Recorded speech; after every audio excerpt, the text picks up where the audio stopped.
The child is young, the day is old, my story is waiting, it wants to be told. Once there was a poor fisherman who lived by the shores at the Arabian Sea. Every day he would go down to the shining waters and cast out his nets.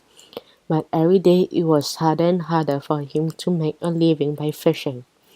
Finally he decided he would only cast out his net 3 or more times, and if he did not make some truly miraculous catch, he would turn in his nets and go back to beg on the streets. The first time he cast out his net, he put it in empty. The second time he cast it out, it was very heavy and hard to pull in, but instead of fish, the only thing in the net was a giant rotting tree stump.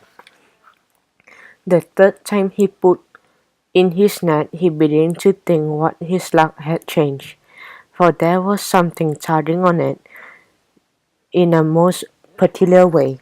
Imagine his surprise when he put in the net and found not a fish or any other sea creature, but rather a heavy brass bottle, shaped like a huge gourd, with a strange pattern worn onto its surface. The fisherman shook the bottle, then held it up to his ear. He noticed that the bottle was warm to the touch, and that it seemed to shake slightly in his hand. He set the bottle on the rocks and pulled gently on the stopper. There was a big whoosh.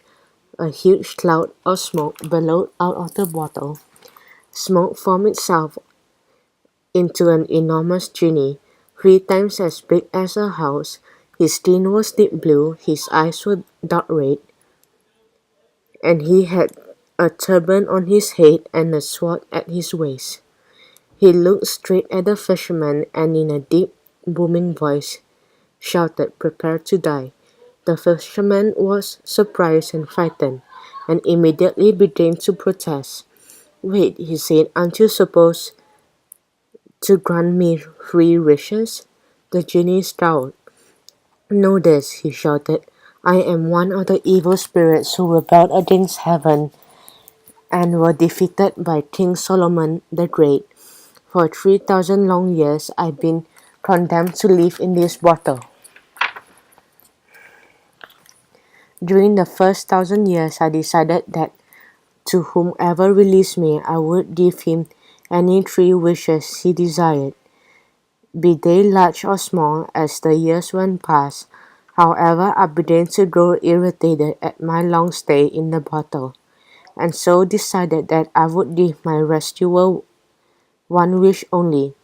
Finally, during the last 1,000 years, my bitterness turned to rage, and I swore that whoever released me from the bottle, him I would kill. And so I say to you now, prepare to die."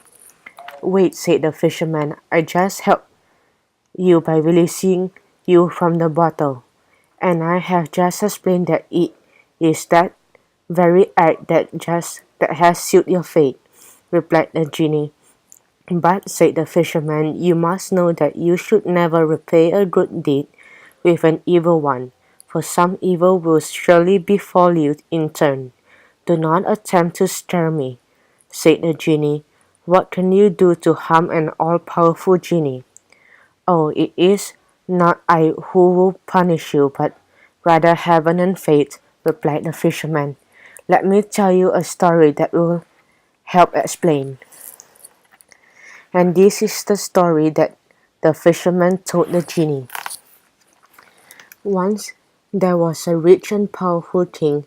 His treasury was overflowing with gold and silver, and he had the best of everything money could buy. His wealth did him no good, however, when he caught a mysterious illness and seemed sure to die. He hired all the best doctors from 5 nearby kingdoms, but one by one they all failed to cure him. Finally there came to the gates of the castle a strange little man named Duban the doctor. He was short, no taller than a child, and as skinny as a beanpole. His skin was greenish, and he wore nothing but a loincloth.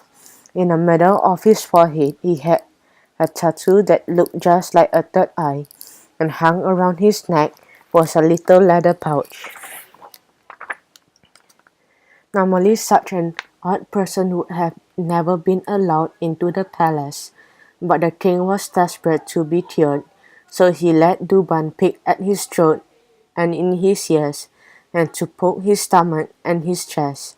Finally, at length, he heard Duban deliver his diagnosis in a soft, whispery voice. "King," he said, "you are very ill, but there is a cure." "Tell me what it is," croaked the king. "I'll give you anything if you can cure me." "King," Duban warned, "this cure you may not like." "Tell me please," the king begged. "The memories of the kings are short," said Duban. "When you are well, you will forget Duban and the debt you owe him." "Never," said the king. "I swear as long as I live you will always have my undying gratitude." "Very well," said Duban. "Listen carefully and omit not a single word of what I say. You must immediately go down to the foot of the palace and strip off all your clothes, smear your body with mud around the river, and run backward around the palace 3 times, crowing like a rooster. Then you will be cured." The king was so afraid of death that he was willing to try even this bizarre cure. So he went down to the palace gates and threw off all his royal robes. Then he smeared himself with mud and ran backward around the castle 3 times, crowing like a rooster. And the very moment he finished, he was miraculously healed.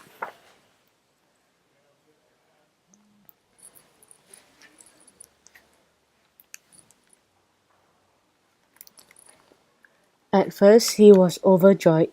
Quickly, however, his happiness faded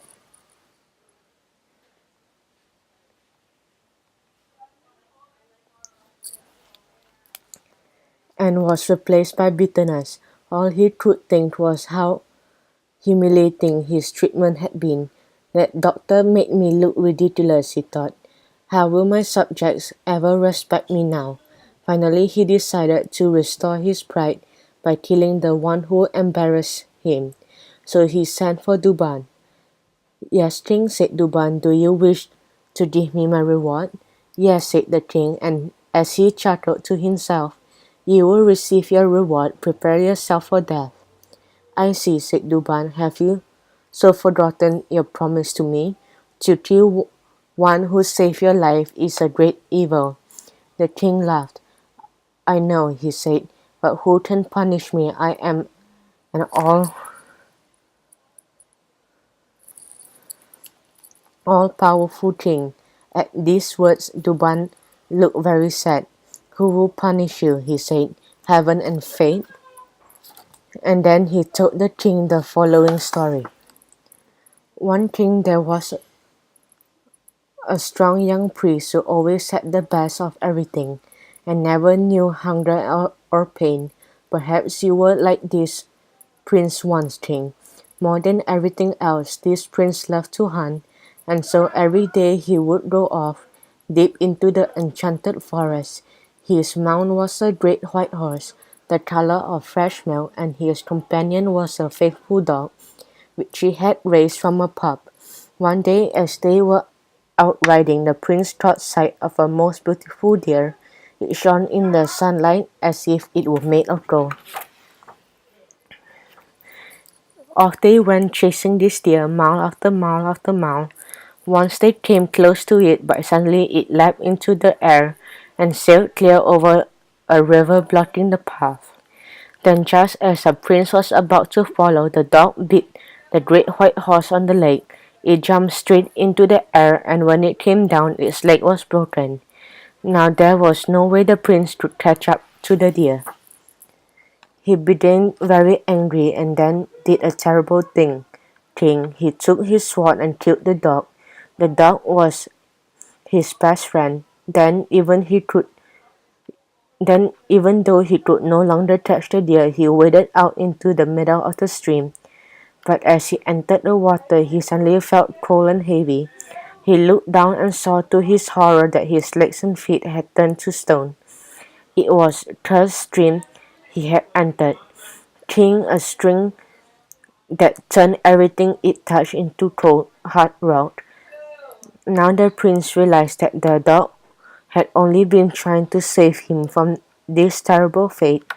His last thoughts were of regret for his evil deed. "Now do you understand, king?" said Duban softly.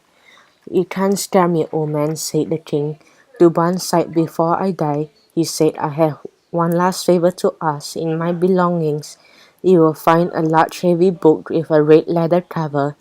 It contains all my magic secrets, and whosoever reads it will become a powerful enchanter. Take this book and burn it, king. It must never fall into the wrong hands." The king quickly agreed, but as soon as Duban was dead, he rushed out to read the book himself.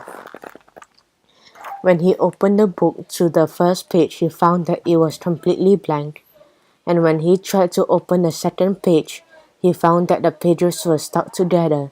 Licking his fingers to help him turn the page, he continued, but each page was blank and stuck to the next. On the last page was a picture of Duban. His 3 eyes seemed to burn deep into the king's soul.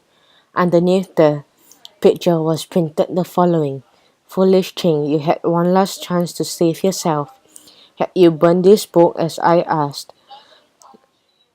all would be well, but since you are reading this now, then you have ignored my final request.